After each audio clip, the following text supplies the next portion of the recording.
Alright, well, so welcome back to AMJ Forge Works. This is the Craddock Smith. So, what we have going on here today is with this press that we just got, well, if you can see, I kind of screwed up. I was trying to use this, this part of the press to actually, well, stretch out this pipe. And, well, I screwed up. Meh. I'm just going to cut that off with the angle grinder, and I'm currently in the process of essentially boring this out just enough to slip over that.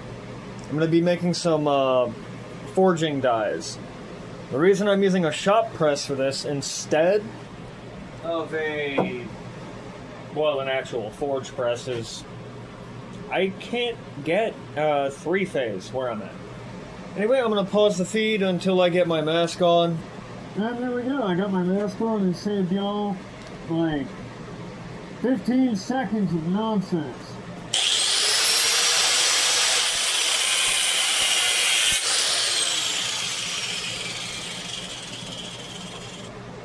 And so now, hopefully, I will be able to, well, break it off with a chisel. Oh god, alright, now where's my chisel? There's my chisel. There's the 5-pound. I'm not sure what to call this kind of hammer. I really have no idea.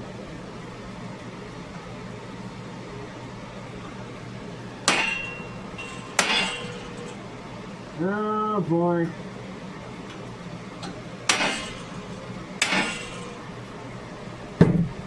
Well, here we go again.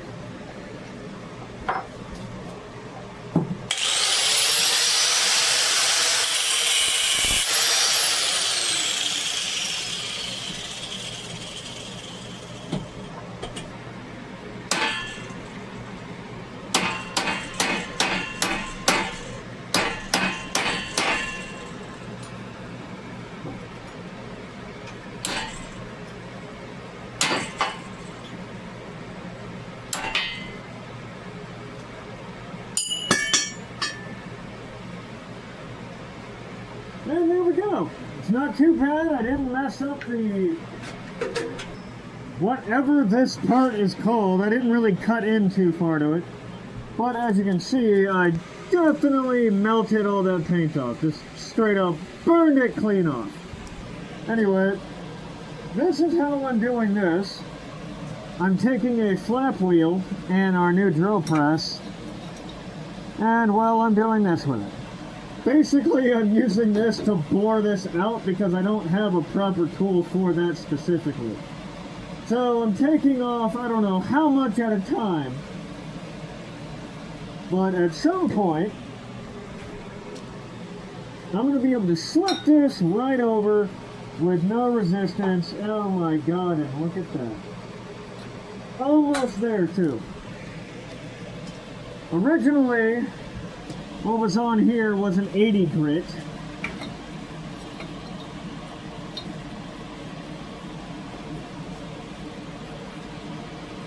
And now I'm going with a 120 that's a little bit wider. That way I got more surface area on it. Right now we're sitting at 310 RPM. I'm going to go up to 1200.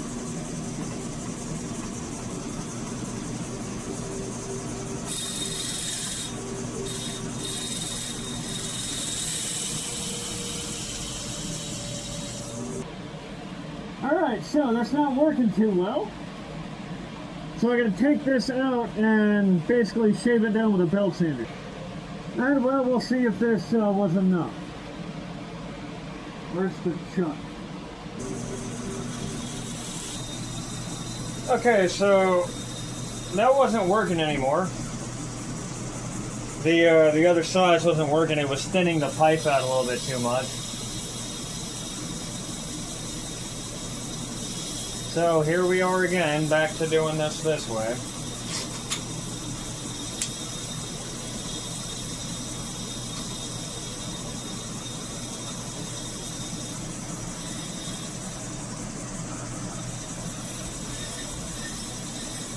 I'm boring it out with a flap disc. Sorry, a flap wheel.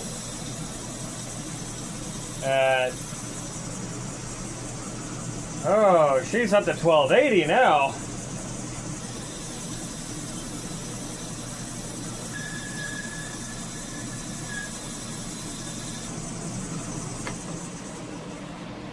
I want to show you just how hot that is, but I don't have any water in here for that specifically. So, now you see how this is working out.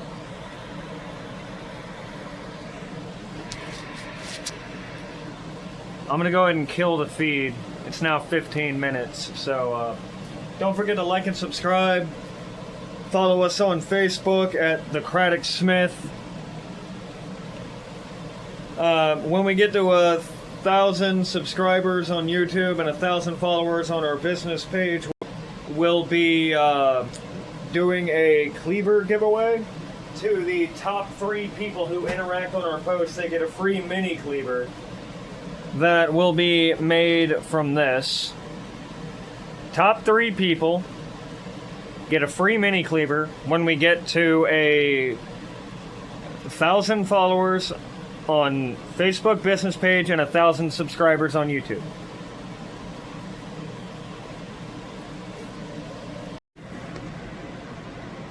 Alright, sorry, I took a bit of a long break. To get some things taken care of. So the thing with the press, this might not work, but I'm gonna try and make it work.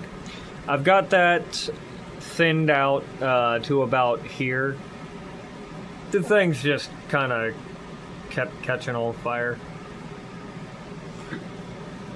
This is gonna be welded to this pipe. However, I need to have this welded to this to keep that from getting stuck in here again. Pain. And anyway, I'm about to cut this bit off from here, the end of the railroad spike. These things are very useful. Just basically small bar stock.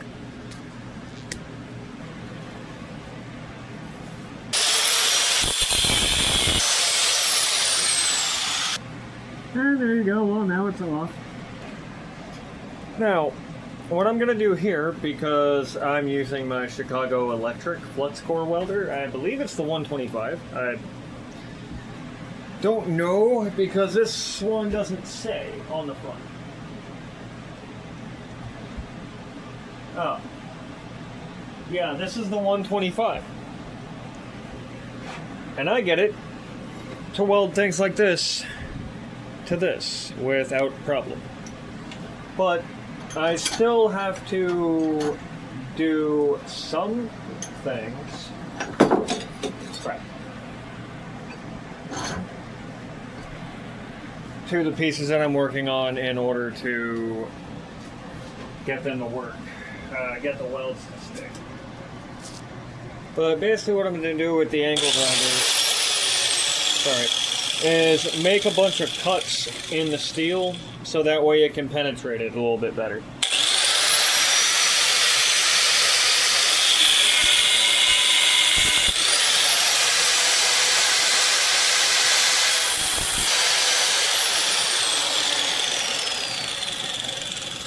And you see, because I've just done that, I'm going to pull the camera closer.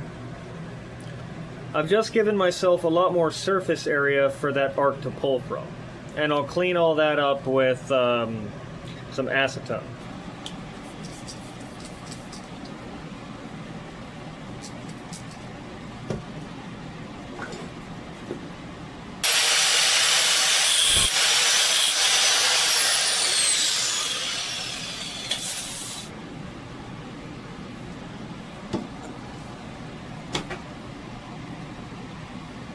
That is centered as absolute no problem.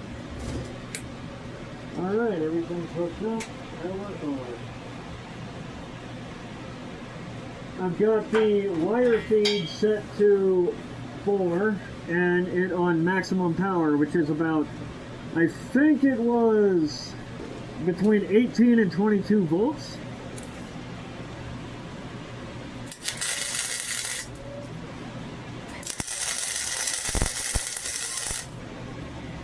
And to be honest, I don't exactly care if this is dead on straight or not. It doesn't have to be.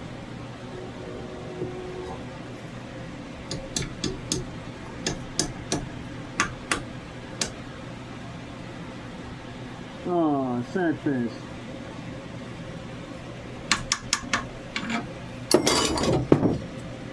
Oh, dang it.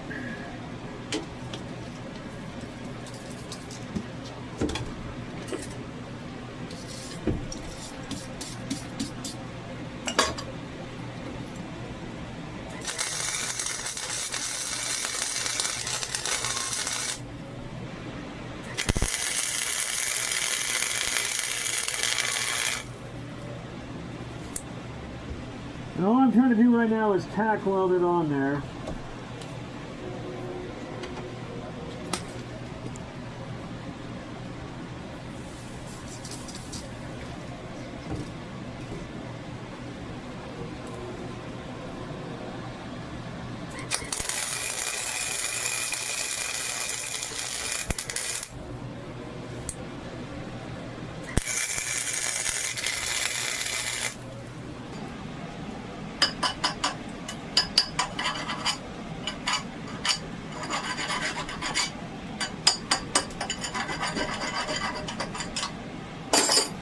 Well, that's going to be annoying to weld.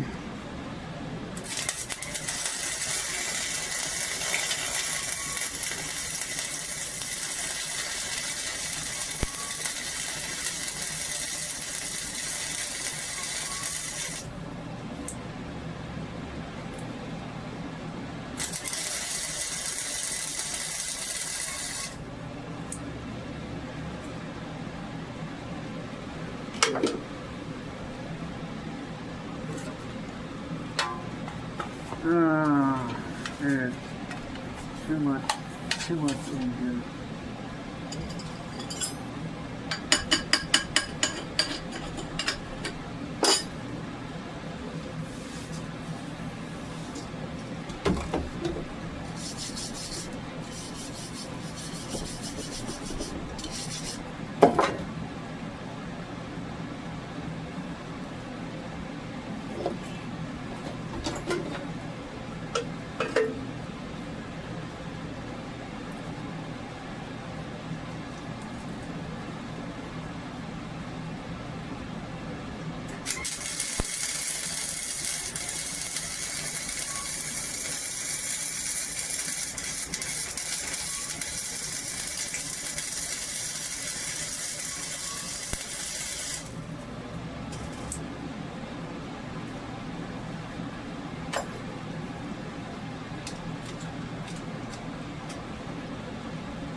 And so, I'm going to tell you straight up, a lot of the stuff that a lot of stuff is going to get cut out to save time. And I'm 100% that y'all do not want to watch like an hour-long video of this. Alright, and well, now here's the section of the pipe that I'm going to weld to this and then fix onto here. And then we have a makeshift forge die until we can get the pipe itself. The correct size pipe, that'll fit over top of that ram.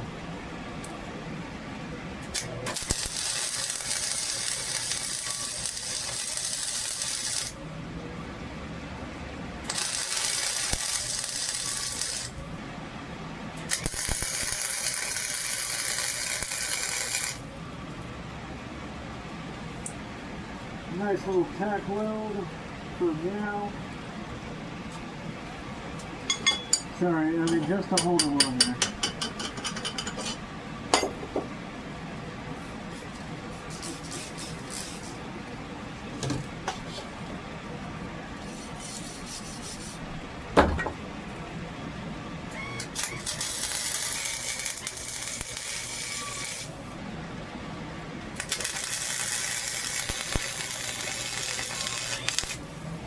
And so now let's take a look at these welds. Take my mask off so I can talk easier and breathe a little bit easier. Again, this is all flux core welding. We are about to get welding gas here soon. This is my chipping hammer.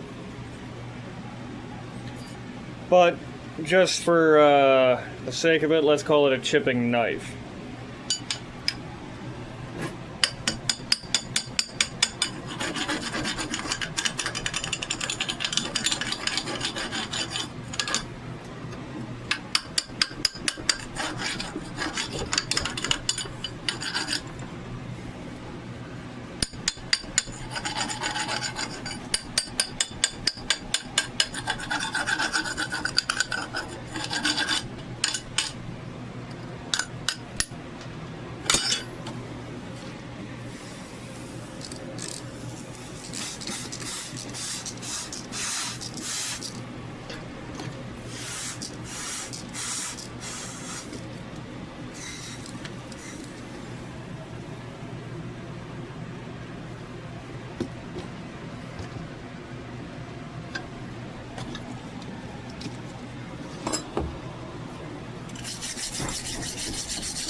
Not the best, but they will hold for what I need them for.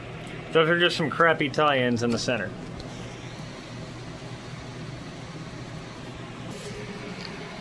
And the general idea is this. Now, obviously, there's going to be a section of plate right here for basically another one of these to be made. Another one of these right here on the bottom side. Just a manual forge press made out of a shop press. We got to be able to use all of our tools for more than one thing. Anyway, this has been the Craddock Smith with AMJ Forge Works. Alright, and that concludes the making of our first shop press die, forge press die. Don't forget to like and subscribe. Follow us on Facebook at Craddock Smith. We're going to have a lot more videos here soon. We're also doing a giveaway for 3 mini cleavers. Top 3 people who interact on our posts when our Facebook page gets up to 1,000 friends or followers, whatever you want to call them now, because they keep changing everything. And our YouTube channel gets up to 1,000 subscribers. To the top 3 people, and if you interact on Facebook, make sure you interact on our YouTube as well. It's the top 3 in general. The whole purpose for this was to thin this out, or stretch it out faster for the mini cleaver giveaway. That's why we did this. And that was still a little warm. I'm also going to be changing how I operate this, the return. Basically, I'm going to cut this part off, weld a dial to this, or some kind of piece of round stock, round flat stock, something like that, and then just epoxy the crap out of this onto there, onto that point right there, because it's a bottle jack shop. You got to make the other die too.